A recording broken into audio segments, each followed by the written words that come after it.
Hello and welcome to Japanese from Zero. I'm George Trombley and we are working through the Kanji from Zero book 1, which is this handsome book that we have right here. As you can see right here, this is the first edition, but this had a little bit more typos than I wanted, so we did release a second edition and made some actual modifications to the book while clearing up most of our typos, I hope. So anyone has the book now, the second edition, please feel free to hopefully make a friendly comment about that book in the review section of the site that you bought it from. We appreciate it. Having reviews helps us out. So right now, these videos are intended to take us through the books. And right now, we're finally going to be going through Lesson 1. And now Lesson 1 has 6 kanji in this lesson. But we also are going to talk about the elements of kanji because this is still the very beginning of the book. If you remember, the very first lesson that we did was why learn kanji, and now we're going to talk about the elements of kanji. So, wow, this is a very beautiful blank screen, and I think my original intention was to have each one of the elements of kanji pop up at once, but boom, they're all here at once. So, when you learn kanji, there's these 4 elements that are always going to be a part of it. How many strokes are there? What are the ways to read it, the readings, and words that are involved knowing that kanji, and what's a radical in these radicals, okay? We're talking about each of them.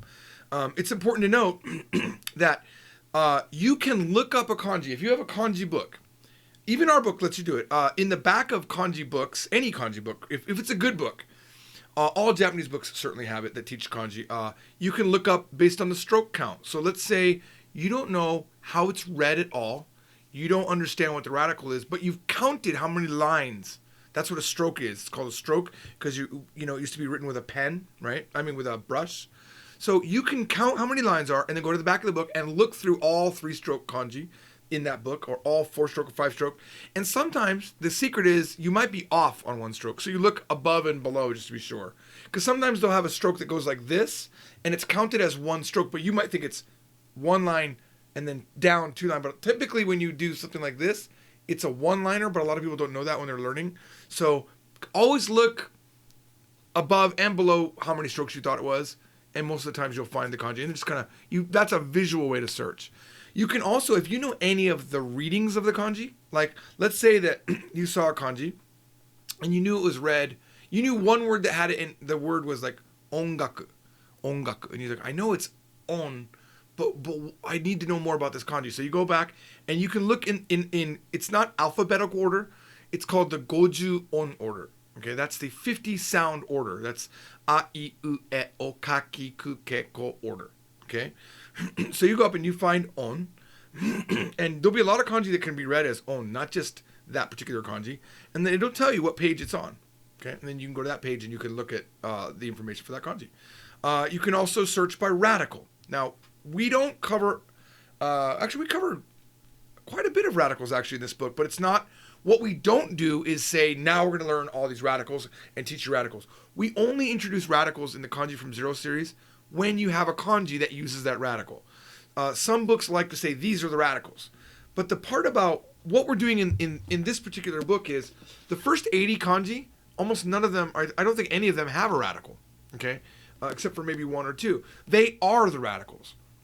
Radicals is a fancy word for a part. It's a part of the kanji. It's called bushu in Japanese, okay? So kanji, when they get more complicated, are often combined from other kanji to make one kanji. So the way, the radical is like a way to know how to search for that word. And a lot of times, excuse me, wow. I was laughing a little bit too hard I was laughing very hard before I started this video, and very disgusting phlegm has come up into my throat. But a radical will, for example, a lot of words that are involved with like fish will have the fish radical, or a lot of words that are involved with like the ocean will have the water radical. So sometimes the radical will even give you a hint as to what the kanji is about. And a lot of times, the only difference between one kanji and another will be that one little radical part, and the meaning will be totally different. Excuse me. All right. So those are the elements of kanji. Now let's go through. We'll go through each part as we go through. So let's look at the stroke types. Okay. So we've got a is written here. That's hiragana. This is taken from the hiragana lesson because what we learned about hiragana is the same for kanji. They have these stroke types. A fade out is one that comes to you as you're drawing, even when you're doing it with a pen, and you don't have to use a brush. Like a brush is a fancy way. There's Japanese, what they call Japanese calligraphy, which is shuji, which I did when I was a kid. And if you really, really end up loving kanji, it's something you should try. But this type of a stroke, actually, let me give you the Japanese name. Gosh, I'm so sorry. Japanese name is called harai. Harai. And the verb to fade out is harau. You pull it out. So you come and you pull the pen or the brush up near the end. It's a very soft way to fade out. That's why I like to call it a fade out. Right? Then we've got this dead stop, which we call a dead stop, but Japanese people will call it atome. And the verb that they'll tell you is, like, if you're learning kanji from a Japanese person, they might say, like, maybe, let's say you accidentally did a harai here. You did a fade out. They'd say, yeah, soko wa tomeru desu yo. No, you do a tomeru there, right? And they'll use the verb to say, yeah, soko tomeru desu yo. Okay? Then we have this one. This is my favorite one, the bounce fade. I love the bounce fade because it feels, what happens with a bounce fade often is they're not connected, but you can see that we're heading up towards this second stroke here. So a bounce fade is often only the pen not being picked up properly and dragging off up to but it picks up eventually. It's like a fade out, but you have a sharp angle right before that because you're heading to the next part of the kanji.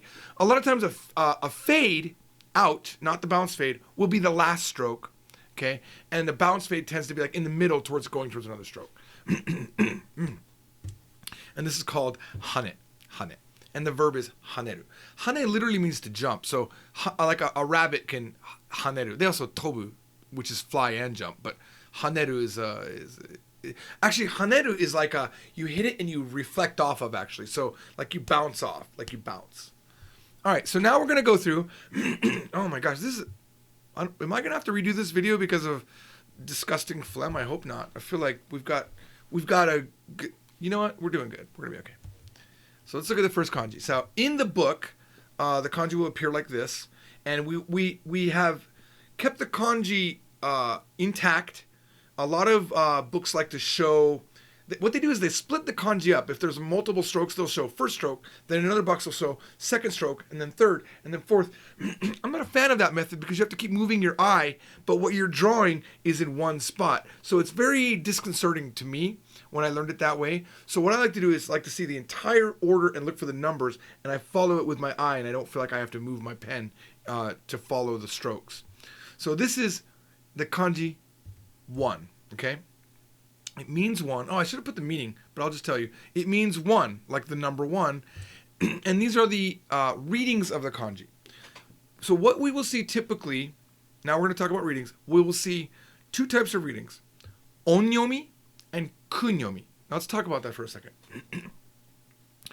We in America often refer to the onyomi as the Chinese reading, okay? And the kunyomi as the Japanese reading. But here's the thing. Most Japanese people don't think about it that way. Even though we learn it that way as the Chinese reading and the Japanese reading, they don't really, they might know about it, but they don't think about it that way. They don't think, oh yeah, that's the Chinese reading, okay? There's really what it is sound reading. It's the way it sounds. The onyomi is just a sound. If I die, just let my wife know. Just please, I love, if I fall over, okay. Onyomi is typically it's typically a part of a double or a triple kanji word, right? It's kanji and kanji together, and it just makes up part of the word. That is the Chinese reading, the onyomi. The kunyomi, or the Japanese reading, is typically the kanji all by itself, and a lot of times the kunyomi tends to be the way that they refer to the kanji when it's by itself. Oh no, right, the kanji is this, and they'll say it using the kunyomi. Now, interestingly, our very first kanji, the kunyomi, the Japanese reading in blue, is hitotsu. It's hito. It's read as hito. And when we have the parentheses, that shows the common thing that's paired with it. Okay, the representation. So if you just said hito, people might think, oh, it's a person. But if you say hitotsu, they know it means one thing. That's the Japanese native counting system, right? Hitotsu, futatsu, mitsu, yotsu. And the Sino, what they call the Sino counting, or the Sino is a fancy name for Chinese. It's ichi, ni, san, shi, go. So the Chinese reading is the onyomi, right? And it's ichi or itsu, okay? And it's kind of weird because this kanji is often just referred to as ichi because it's so commonly known as ichi, right? They wouldn't say, oh, draw a hitotsu. They would say, draw an ichi, right? So normally, like I said, it's not that way. It's the other way around. But with kanji, there really is no it's always this way. That doesn't exist in kanji. Kanji is about building a general instinct or an idea about how the kanji works. You know, for example, when two kanji are together, how should I read it? What's my instinct? What about when the kanji is all by itself? What should I read? That becomes an instinct that we'll learn. We'll talk more about that later on. And then down below we have this. It says ichi kaku. Kaku means stroke. And we'll keep that. In the book it has the kanji, but it means ichi kaku means one stroke. Right? And that's the literally easiest kanji you'll ever know. All right? So let's look at some words that contain this kanji. So this is, what do we think that this is read as? Now, based on the readings, we don't know. It could be any of those readings, right? It could be hitotsu, it could be ichitsu, and it could be itsutsu. But two of those are wrong, and it's never read that way. This word is always read hitotsu. When you first learn kanji, in the beginning stages, it could be frustrating because you're thinking, I don't know how to read it. Like, how do I know how to read it? And to some extent, that might always be the case, you know. Even me, after over 20 years of speaking Japanese, I still will look at a kanji, and my instinct will tell me to read it one way, and it won't be read that way. It happens, okay? Here's a good example of how kanji is sometimes confusing, and how sometimes even kanji requires context of the surrounding situation. So, for example, we don't know this second kanji yet, but this is a word. This is the kanji for day. We're going to learn that in a few lessons, or maybe the next lesson. But it's read, it can be read a couple ways. But right now, just by looking at this, we don't know which way it's read. So this one right now is ichi nichi in this particular example. Ichi nichi means one day. One day. But this kanji is read a different way.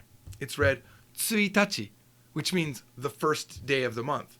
So if we saw a sentence that said, watashi wa, like my birthday, watashi no tanjoubi wa 3月, and it had that, we would never read it as ichinichi, because ichinichi is one day. You would never say my birthday is March and one day. You would say my birthday is 3月 tsuitachi, and you would know to read it as tsuitachi. Okay, this is kind of a rare thing. This doesn't happen a lot. If this happened a lot, it would be very, very bad. But you'll find out like days of the month tend to be a little bit special, okay? So let's do some more words. I think we've all seen this word on we like to do it with the headbands with like the rising sun, and it says Ichiban, number one. Ichiban, and it literally does mean number one, Ichiban. All right? This is read Ichigatsu. Ichigatsu. But guess what? I don't have it here. It could be read hitotsuki, 1 month. Another way to say 1 month. Like an older way to say 1 month. But ichigatsu means January. Now, it typically won't be read hitotsuki. It won't be. But that's something, as you learn kanji, you learn them one by one, you learn the words one by one, and you will make many mistakes over your kanji learning career. But honestly, the fact that you have come this far is already amazing. Most Americans, or I should say non-Japanese people, because I know that people from all over the world, in the comments of this video, if you're not American, if you're American, tell me what state you're from. And if you're from another country, tell me from what country you're from. Post it down. And if you can, post it in Japanese in the comments. So we have ichigatsu here. But my point being that most foreigners never, ever get this far. And you might feel like a lot of people do because the people that you know have done it, or the communities that you're a part of, like YesJapan.com or the YouTube channels make it look like there's so many people, but there really isn't. In comparison, I would say it's extremely rare if you got 100 people in a room that even one of them could read kanji, to even this level. All right. Now, keep in mind, we don't have to know the other kanji in here. We only know ichi right now, but I'm just showing you representative words. And in the book, it does the same thing. So when you learn a new kanji, if I can get to the new kanjis, it'll show you some good representative words here, along with all of the other information like the readings. And then a lot of times it'll give you cultural explanations of some things, and it'll give you some sort of insight that is interesting and will help you memorize the kanji better, okay? Not a lot of mnemonics, but book 2 will have some mnemonics because everyone seems to like mnemonics. Mnemonics are little stories to remember each of the kanji. I've never been a fan of that because it's not really, I always think it's a personal thing, but we'll talk about that when we get there. All right, so this one is read hitori, but I'm going to tell you it could be read ichinin. It could in certain situations, okay? Again, numbers tend to do that, especially numbers. Numbers do that. So this is almost always 99% of the time just read as hitori. And this is, even for this kanji, ri is a very awkward reading for this kanji. It's not even an official reading. So this word itself, I'm going to teach you something that is not in this lesson. It's called ateji. Ateji is where they had a word, right? And they wanted to show what the word meant with the kanji, so they attached it, but it didn't really mean that. Like, hitori doesn't really have these readings, right? The ri is never read for that kanji. It's never read that way except for 2 words, right? So it's like, it's been slapped on haphazardly. All right, let's look at the kanji. Keep in mind we have 6 to go through, so I don't make this video too long. I apologize. No, you know what? Screw it. Take time. This is fun. It's your first main lesson. So this is the kanji for 2, obviously. It's kind of nice, right? You had the 1 stroke. Now you just add the 2nd stroke, basically, and you've got the number 2. And here is we're always going to start with the Japanese reading. Futatsu. Futa. It can be read as futa. And ni. Now this is a little bit complicated, right? We didn't talk about it, but most Japanese books will write the Chinese reading of the kanji. The onyomi will be written in katakana. Some people don't like that, but that is to show you that it's not the Japanese native reading, which doesn't make sense. It means that it's the sound that originated when Japan brought over these characters. I mean, when China brought over the characters, okay? And the futa is the Japanese way that they said it before the Chinese words were introduced. When Chinese characters got introduced in Japan, the language completely shifted because they never would have said the Chinese reading of it. That got added to their language. That's why it's kind of a foreign origin thing, and that's why it's written in katakana. And this has 2 strokes. All right, let's look at some words. See if you can read it. See if you can figure it out. We already know all of these words if we're at this point. I'm assuming that people that are using kanji from 0, definitely you already know hiragana, you already know katakana, you already know some Japanese, and you're most likely already at least through Japanese from 0 books 1 and 2. So there's a lot of advanced things in this book. For me, this is like a continuation of the Japanese from 0 series almost. All right? Futatsu. 2 things. Futatsu. This is futsuka. Futsuka. It means the 2nd of the month. Oh, I forgot to add something new there. Not sure what I was doing. That is just tsuitachi again. Sorry about that. Okay, here's an interesting word. This is a very interesting word. This is futamata. It means to double time a girl or a boy. It means you have a girlfriend and you date another person. They say futamata. Right? So futamata. It's kind of a good word to know, right? And we're going to have another word that's related to that coming up. Futamata. And we all know this, right? Maybe. Nigatsu. February. And this one is niji, and I purposely put a non-kanji number here because even though we are learning how to write numbers in kanji, typically Japanese will not write them in kanji. If it's something where it's actually a number like this, where it's 2 o'clock or even February, they'll write the 2 in what we're used to, these normal numbers that we use in the Western world, and they'll write it just 2 gatsu, but it's read nigatsu, right? But this one, for example, futamata would never be read typically with it. They would never be writing it with the number 2. It would be with the kanji. Whenever it's part of a word that's not typically a number word, they will not write it with the numbers. They'll write it with the kanji. All right, here's our next kanji. It's san. San. This is 3, and it mitsu is the Japanese counter, meaning 3 things. Mi, right? And san, san. And it has 3 strokes. Now, if you think 4 is going to be 1, 2, 3, 4, it's not. All right? Sankaku. Sankaku. This is written with the kanji 3 corner. It is a triangle. Sankaku. You'll see a pattern here.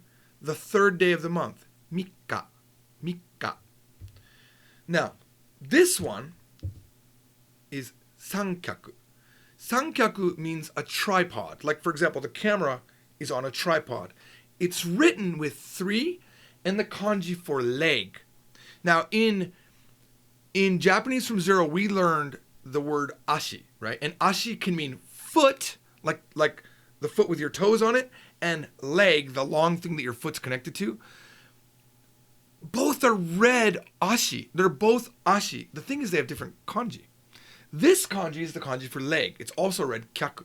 The other kanji is it has a mouth on top. We're gonna learn that eventually, but it's a different kanji. But if a Japanese person says ashi ga itai, you don't know if it's their leg or their foot unless you're looking at the kanji. The kanji is different for leg than foot.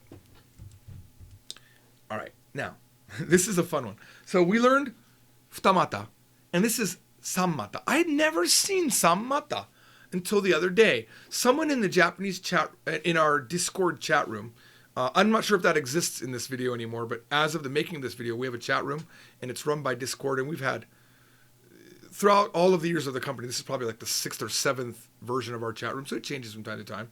But right now, someone in the chat room, go check it out if you're on the website. They asked me, like, what's this word? And the word was written, I think it was, I forgot what it was, but it's some sort of riot. And I'd never heard of what they were talking about. I looked up the words. I couldn't find these words. And I looked them up in the dictionary. And then I did some searching. And I found out that there is this YouTuber named Hajime Shacho, which means first time president or first president of a company. He's a really famous YouTuber. Go look him up. He's actually really fun. He's a really cute guy. And he does really fun, dumb things on his channel. He's got like 5 million viewers. He's huge, right?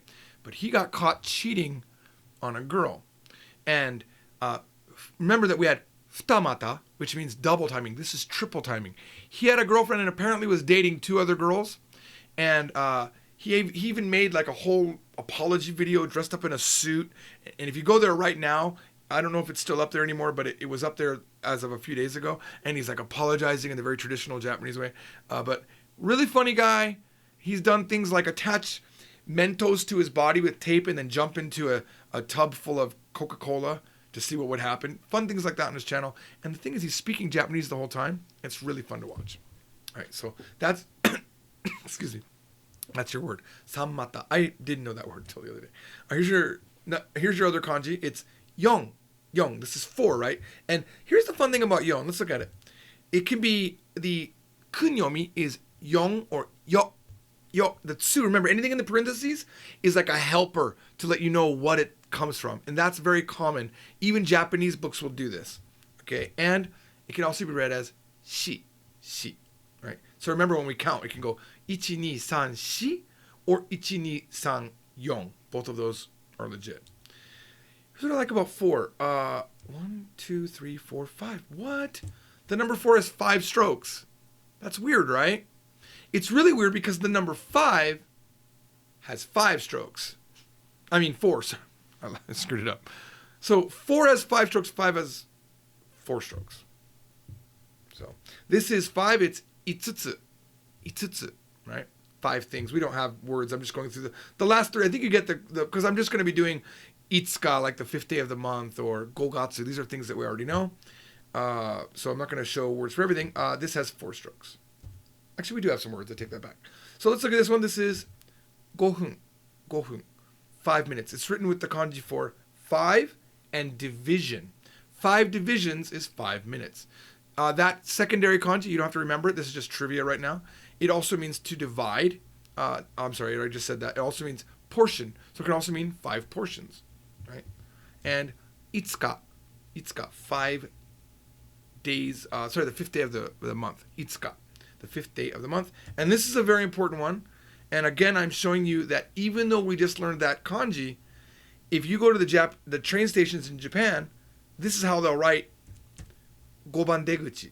Goban deguchi at a train station means the fifth exit. Now, a lot of times, exits at train stations will be like Kitaguchi, the north exit, or Minamiguchi, the south exit. But there'll be, I believe subway stations do it this way, where it's Goban deguchi, or Gobanguchi, to say the fifth exit. All right. Okay, so 6 still has 4 strokes. So this is mui something, or mu. Now, when you're learning kanji, do not spend time learning the readings of the kanji. Don't go through each kanji and memorize the readings. That is a waste of your energy. Okay? Instead, you should do what we're doing right here. Learn words. Because not only then are you learning the way that the kanji are read, you're learning brand new words sometimes. So you're increasing your vocabulary, and you'll remember the kanji much stronger when you attach 2 or 3 words for it. If you learn a new kanji, your number one goal should be not learning the readings, but learning words that contain those readings. And when you make your flashcards or make your Anki deck or whatever program or software that you use, whether you're making your own flashcards or not, you want to just do words instead of readings. Okay? 6月, June. 6日, sixth day of the month. And 600 yen. 600 yen. This is, we don't have to know the other kanji yet, but we do know the 6. So that is 600 yen. And even this, by the way, would be written most often 600 yen. Okay. Thanks for watching Kanji from Zero. More to come in the future. I'll see you on the next lesson. Bye-bye.